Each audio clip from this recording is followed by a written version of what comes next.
English will become the official language of the United States. President Trump will sign an executive order later. English is already the most commonly used language in the U.S. This order will eliminate requirements for federal agencies and other recipients of federal funding to provide language assistance to non-English speakers. Agencies will still be able to provide documents and services in other languages. The White House says President Donald Trump is slated to sign an executive order designating English as the official language of the U.S. The order could impact documents and services offered by federal agencies and those receiving federal funds. The Trump administration says it will allow government agencies and organizations who get federal dollars to choose whether or not to offer documents and services in languages other than English.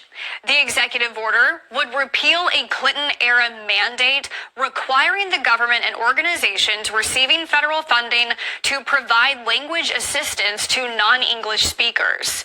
The White House says hundreds of languages are spoken across the U.S., but notes English is the most widely used, adding the order unifies the nation and its people.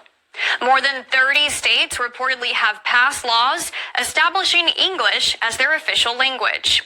The executive order follows the administration's removal of the Spanish language version of the White House website within hours of Trump's inauguration. Hispanic advocacy groups came out against the change and expressed frustration over the move.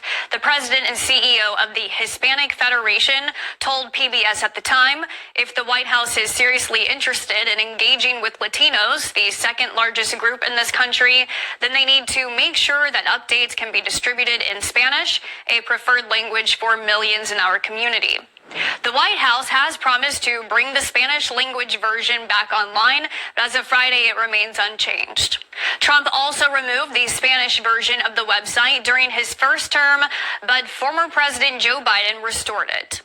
The expected order comes as the number of individuals in the U.S. who spoke a language other than English tripled from 1980 to 2019, growing from 23.1 million people to 67.8 million, according to a U.S. Census Bureau report. The findings also revealed English speakers grew too, going from 187.2 million in 1980 to 241 million in 2019.